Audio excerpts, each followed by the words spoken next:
I hit 70 last month and I'm tracking for 90. I had a $5,000 day on Saturday and I was like, oh my gosh. Guys, she's doing this from her house. From my house. Get ready to level up your digital marketing game with the RFA Boss series, where we dive deep into the minds and the strategies of incredible entrepreneurs online that are living that rich from anywhere lifestyle. All right. Today, we have Krista Leach, who is the founder and owner of Prickly Polkadot Boutique out of Minnesota. And she's going to be sharing some game-changing stuff with y'all to not only inspire you, but give you some strategies that you can literally take and use right after this video. Krista, what's going on? How are you feeling? Hey, how are you? Things are good. They're busy. It's awesome. So good to hear. So tell the audience just a little bit about you, about the business, how long you've been doing stuff. What's the scoop? Sure. Yeah, I've been in the boutique industry about 7.5 years now. I started with direct sales. I moved into owning my own about 3.5 years ago. When COVID hit, I kind of had to switch games a little bit, moved more to working with awesome drop shippers. I really vetted out all of my suppliers, made sure that there was quality. And then, yeah, I've been rocking it that way. I think dropshipping kind of gets a little bit of a bad rap from a lot of people, right? It does. Yeah. So a lot of people think that, it's cheap stuff that's, specifically coming overseas. That's not at all what it is. I'd say, we've got probably about 10 suppliers. 9 of them are all US based. It's allowed me to bring in far more items than I would have been able to bring in had I been housing them here, because I work out of my house. My boutique is not big. It's only probably 500 square feet, if even. And I wouldn't be able to do what I do without drop shipping for sure. So you heard it, guys. Drop shipping is still alive, and it's not the scammy, low quality stuff that it used to be. Like, if you do it the right way. Let's just get right into the meat and the potatoes of this interview. So Facebook ads are working pretty well for you right now, huh? They are popping. It is wild. It is wild because, God, months ago, I was sitting there and I was like, am I still going to do this? All of a sudden I started just making certain little changes here and there. And it's killing it. When I had actual people running my ads, before I met you, and, I had different teams running my ads. I was paying money to have people run my ads. We were getting down to $30K a month. And a lot of people would look at that and be like, oh no, that's awesome. But no, it wasn't. I was looking at ads and it was we were running, top of the funnels at 0.6. 0.6 loses you money.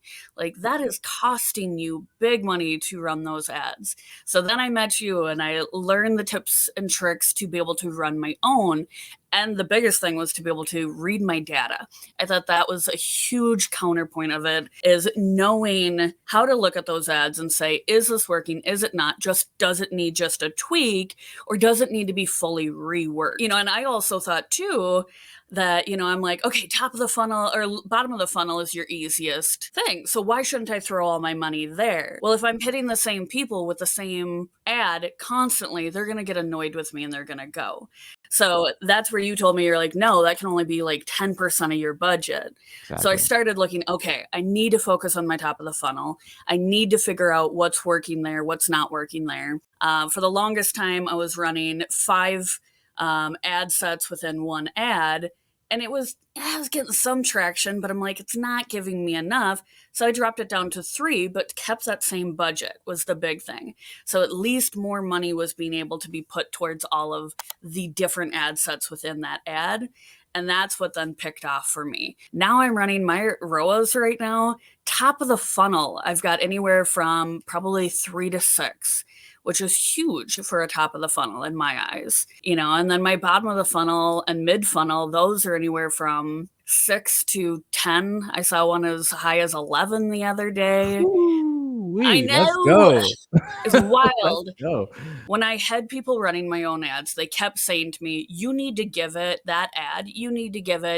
10 to 14 days to see how it performs. I can't do that in my industry. And that's one of the things that people really need to understand their industry with A, the fashion and fast fashion, B, being a drop shipper. my inventory is constantly changing. We launch anywhere from 30 to 60 different styles every single day. We sell out of styles within a day. I can't have an ad running for 10 to 14 days when there's not inventory. So I needed to learn and to take it upon myself and say, no, I'm going to do it differently. I'm going to go against what they say to do for, blanket marketing type of Right. thing. Right. And I look at my ads daily. Like daily, I'm looking at what's performing. They've got 2 days to perform. If they don't perform within 2 days, I'm putting a different one up in that ad set. Like I have to. Boom, just like that. And before we even move any further, I want, just for those of y'all out there that are kind of still new to ads and to marketing, when she's saying top of funnel, what she's referring to is the type of ads that go out and attract new customers, like brand new cold audiences. And Krista's, you said you were hitting around 3 to 5x or 3 to 3 to 6x 5, growth. some up to 6. Yep. Some up to 6x return on ad spend at the top of the funnel. Guys, that is incredible, right? Like there are professional agencies out here that aren't hitting those numbers, right? Yeah, And every Krista's, time I interviewed agencies, I'm like, what are your ROAS? And they skirt the issue, for one. And two, every time I've utilized them, they weren't even getting me to 2. And 2 is breaking even. exactly. 1.5 to 2 is typically like your break even point, just to give y'all Yeah. some perspective. And that's just the ad spend part, right? But then you're also paying like a fee, like a monthly fee to actually have them do the work for you. So if you're breaking even on your ad spend, and then you're also spending 5K a month, 10K a month, whatever their agency fee is, you can see how, having an agency can really kind of put you in the hole. And by the way, I'm not trying to diss on all agencies, because there are some great agencies out there, but it's becoming few and far between, from my experience. I utilized 2 before I gave up, and I was like, I'm gonna learn how to do it myself, which there's tons out there. So there's got to be great ones out there, but a lot of them are 5K a month, and for somebody like me, I couldn't afford that. So I was utilizing some of the smaller ones, and I either found that they didn't know what they were doing or they didn't care. It wasn't their money that they were losing. That's really the big part, right? Like nobody really truly cares about your business like you do. So no one's going to really put the blood, sweat, and tears into the marketing and into the creative like you will. All you need to do is really understand the strategy and kind of how it works, how to read your numbers and have full control of things.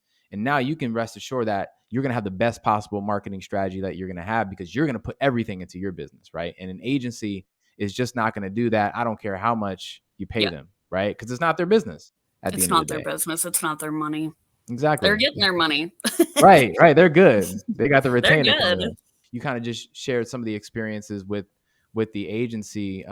Were you running your own ads at all at that point, Yeah, or? so I was blindly doing it.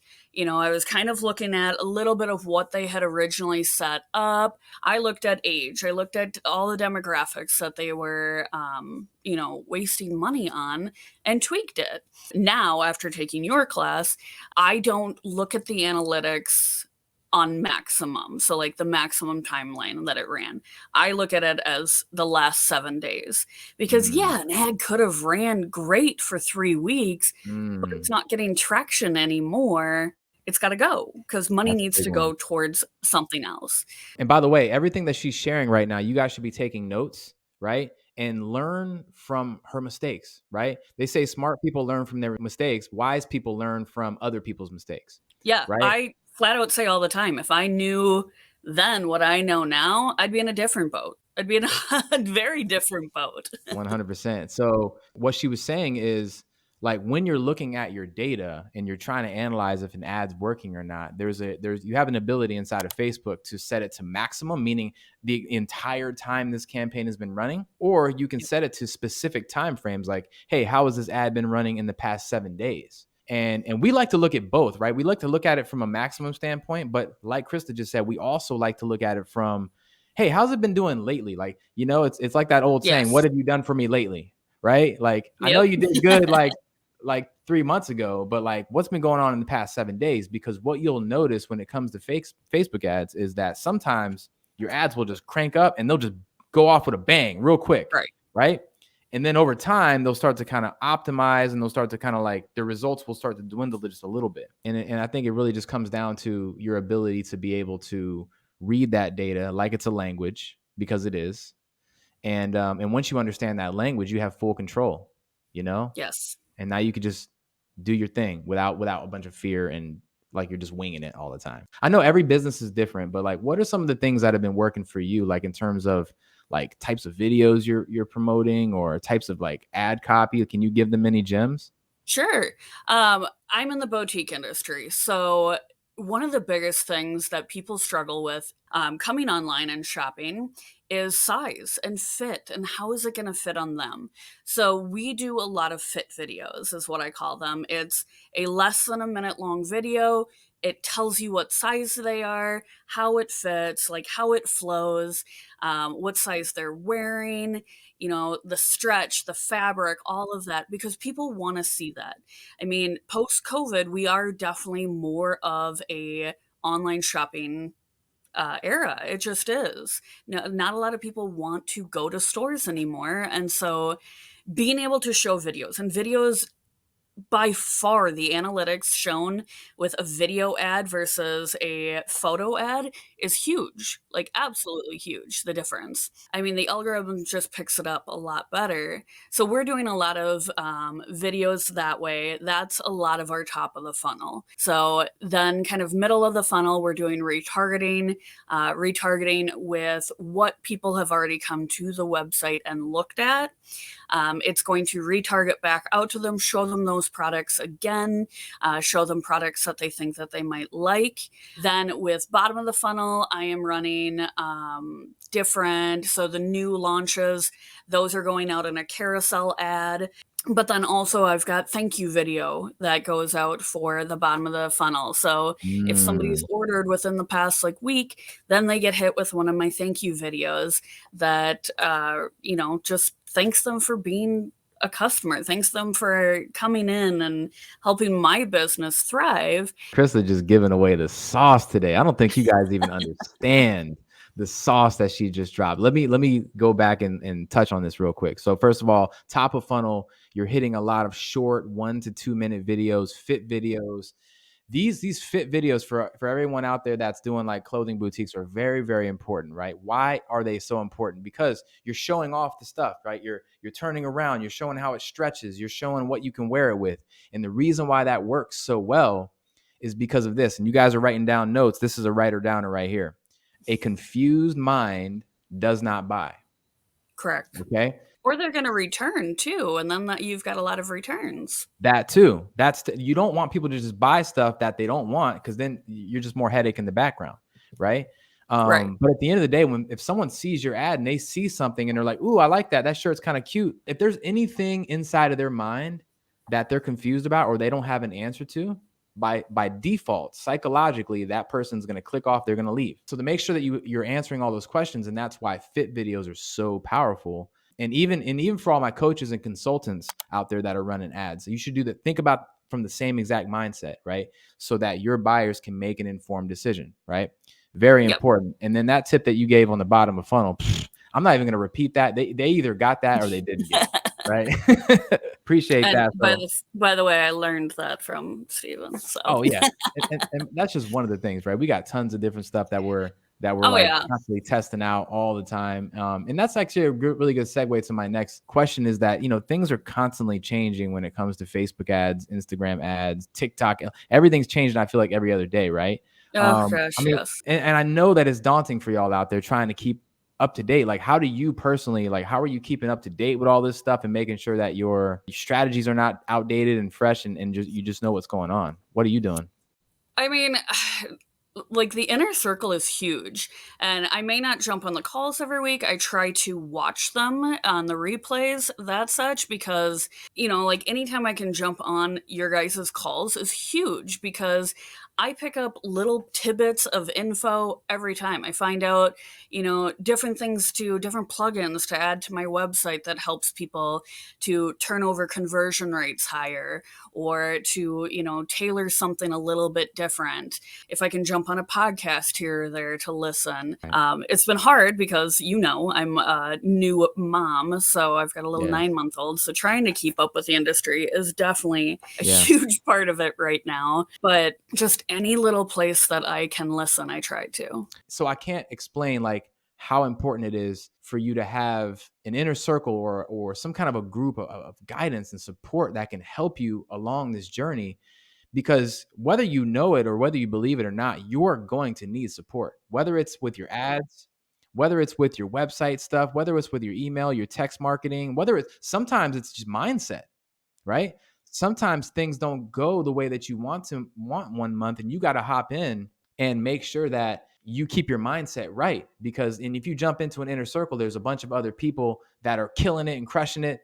You're more likely to kind of keep that wave going. I want to ask you, like, what are some of the maybe more surprising or like unexpected benefits that you've gained personally since you joined our inner circle and since you joined our program? What are some of the more unexpected things that happened to you and your business, and how has that helped you? The camaraderie, for sure. I mean, every time I jump on the calls, it's not necessarily that I learn from you guys. I mean, I learn a ton from you guys, but I can learn something from somebody else that they maybe picked up that they're sharing, or a question that they're asking in the group is something that I could have a question on as well. Or maybe it's something that I didn't even think of that I'm like, oh, yeah, I could use that. Or that is something that's beneficial. And I mean, these are people in all industries. Yes. They're not necessarily in my industry.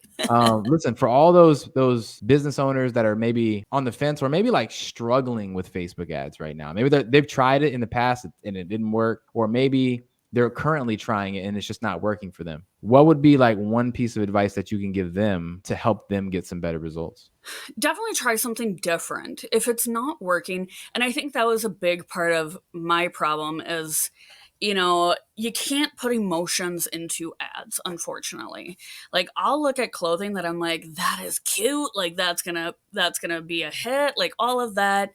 And it's not. And, for whatever reason, whether it be the algorithm, it's not shown to the right people, or it's just, I think it's cute, but maybe not a lot of other people do. You have to understand that you've got to take emotions out of it and get rid of it. Like I said, I was trying for the longest time. I had 5 ad sets within an ad. I was like, why aren't these, popping off? That's such. Like, it's because there was too little money going to each one. And I mean, the definition of insanity is to keep doing the same thing over and over and over again and expecting different results. And I think it was where it was a weekend, I didn't have some new stuff, so I turned off some of the ad sets within that ad, and all of a sudden they were performing, and I was like, maybe my sweet spot is 3 ad sets within that ad. Trying something different of like, okay, well, the next one that I put up, I'm only going to put 3 in there, and I'm going to see how it works. And it worked.